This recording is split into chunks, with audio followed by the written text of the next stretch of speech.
literatura Vaishnava Védica conta a história de Siranuma. Ele, solfejando o mantra ecumênico Hare Krishna, Hare Rama, reuniu milhares de macacos para construir, desafiando todas as leis físicas, uma ponte sobre o oceano e libertar Sita, a noiva do príncipe Ramachandra, da injusta prisão no domínio de Ravana. Assim como ecoaram as vozes do povo para que Lula fosse posto em liberdade e, em seguida, provar a sua inocência contra a arbitrária condenação imposta pelo ex-juiz Sérgio Moro. Até aqui, a teoria mais conhecida sobre a origem humana foi desenvolvida pelo destacado geólogo, biólogo e naturalista britânico Charles Darwin. Darwin é responsável pela teoria da evolução, que defende, a partir da sua observação, que os organismos vivos evoluíram de acordo com as transformações climáticas e geográficas do planeta. Tudo isso para se adaptarem às novas condições.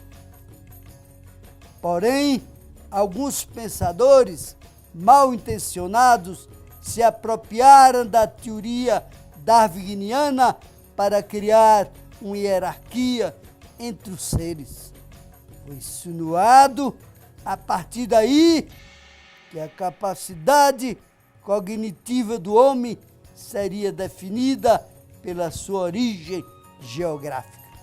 Assim foi desenvolvida uma visão eurocentrista que atribuiu ao homem negro erectus a descendência dos primatas e o homem branco inteligente a descendência do Homo sapiens, originário da Austrália.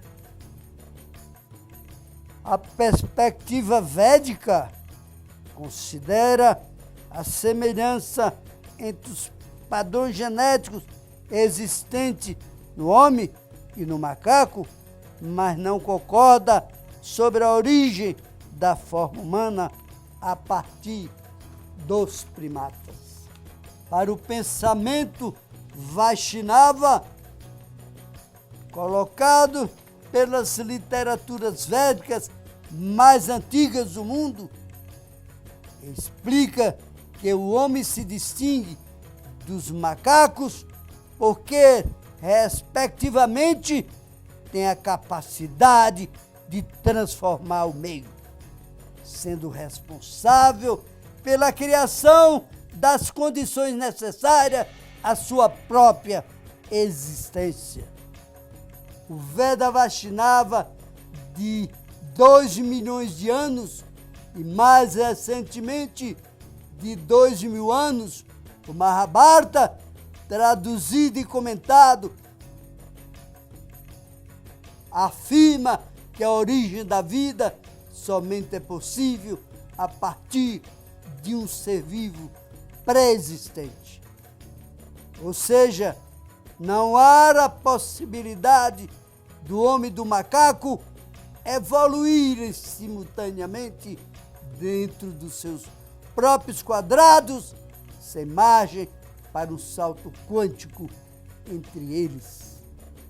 A perseguição política, judicial, sofrida pelo ex-presidente Luiz Inácio Lula da Silva se deve ao mérito de suas realizações à frente do Executivo brasileiro. Lula é responsável por tirar 43 milhões de miseráveis da miséria extrema e tirar o Brasil do mapa da fome. O ex-presidente também é responsável por fazer a distribuição da renda no país com o Bolsa Família e assistir às milhares de famílias esquecidas pelo Estado brasileiro. Quem não se lembra do Luz para Todos, que levou energia elétrica às casas mais remotas deste país continental. O ProUni, que reúne programas que buscam valorizar a educação superior. Todas essas iniciativas permitiram que vários estudantes, principalmente os mais pobres, pudessem ter acesso ao ensino superior. Inclusive, a partir desses programas, o Brasil conseguiu ter mais estudantes negros que estudantes brancos, ocupando os bancos universitários, um fato histórico e que representa a busca pela equidade num país tão desigual. Esse é o legado de Lula na presidência do Brasil. O que nós fizemos?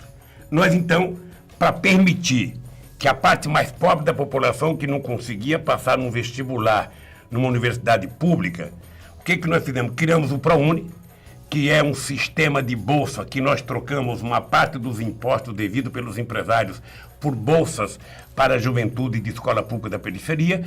E com essa bolsa nós já colocamos mais de 1,5 milhão de jovens a fazer universidade no país. Que eu acho que não tem nenhum país do mundo com o sistema de financiamento e com o sistema de garantia que o Brasil oferece hoje aos estudantes. É importante lembrar que tudo isso é decorrente de uma decisão que nós tomamos.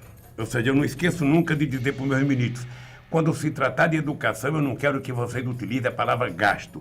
Educação é investimento.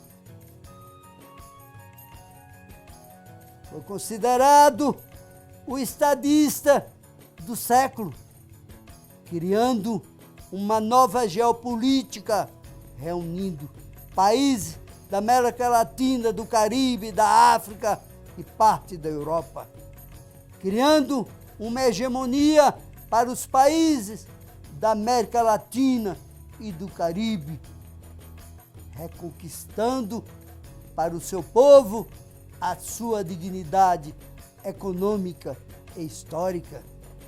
Desde que o Partido dos Trabalhadores deixou o poder, a ingerência, o golpismo, o obscurantismo, o negacionismo, o totalitarismo e a necropolítica tomaram de conta da realidade brasileira.